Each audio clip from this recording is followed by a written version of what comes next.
టీవీతో అనుబంధం అనేది నాకు ఇప్పుడు కాదు. ఆ కంపెనీలో నేను గడిచిన 25 సంవత్సరాల్లో, 30 సంవత్సరాల్లో 5, 6 సినిమాలు చేశాను. లాంగ్ రిలేషన్ ఇది. ఒక సినిమాతోనో, లేదంటే ఒక ఈవెంట్‌తోనో పోయేది కాదు. ఎస్పెషల్లీ నా రిలేషన్ విత్ బాపినీడి గారు. నేను ఈరోజు మీ ముందు మళ్ళీ కనపడటానికి కారణమే ఆయన. సో నాకు మోర్ దాన్ వాస్తవంగా ఈ సందర్భంలో ఆ ఒక్క మీటింగ్ అనేది నా లైఫ్‌లో నేను ఎప్పటికీ నేను చనిపోయే వరకు కూడా మర్చిపోలేను. ఎందుకంటే ఆ నెక్స్ట్ మంత్ నాకు హోప్ లేదు. అంటే హోప్ లేదంటే హైదరాబాద్‌లో బతకాలంటే చాలా డబ్బులు కావాలి. అలాంటి పరిస్థితుల్లో సరే అక్కడి నుంచి నడపాలంటే, బండి నడపాలంటే కష్టమైన పనే. ఊరెళ్ళిపోదాం అనుకున్న పరిస్థితి అది. ఎందుకో తెలీదు మైండ్‌లోకి ఆయనొచ్చారు. వచ్చినప్పుడు వెళ్లి కలిసాను. నా దగ్గర 2 రీమేక్‌లున్నాయి. ఏమన్నా చేస్తారా అని అడగటానికని వెళ్ళాననమాట.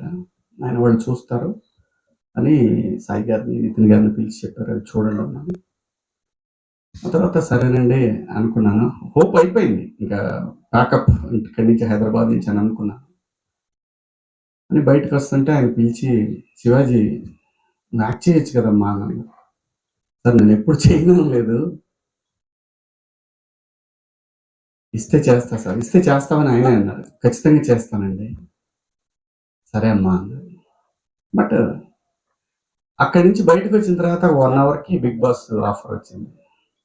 కానీ నేను ముందు అక్కడ మాట ఇచ్చాను కదా అని నేను వాళ్ళకేం చెప్పలేదు బిగ్ బాస్‌కి. కానీ వీళ్ళకి చెప్పాను. చెప్తే వీళ్ళు అప్పటికే 90స్ సారీ వచ్చిన తర్వాత ఎప్పటికో నాకు వీళ్ళు 90స్ పంపించారు. ఒక 1, 2 మంత్స్ తర్వాత.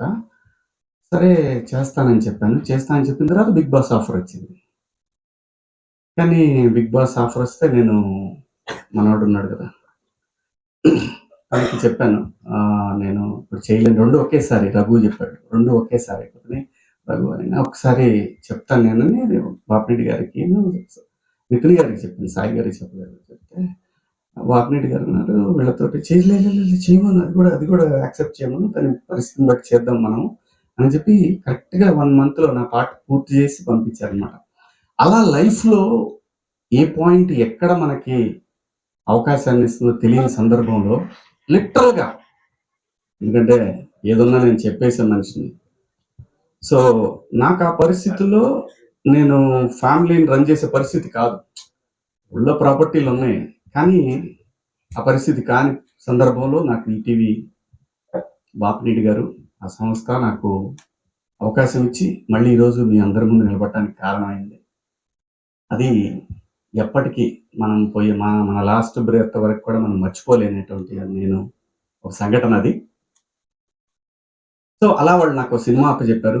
అదే ఈ సాంప్రదాయాన్ని సుప్పిని శుద్ధపోసని.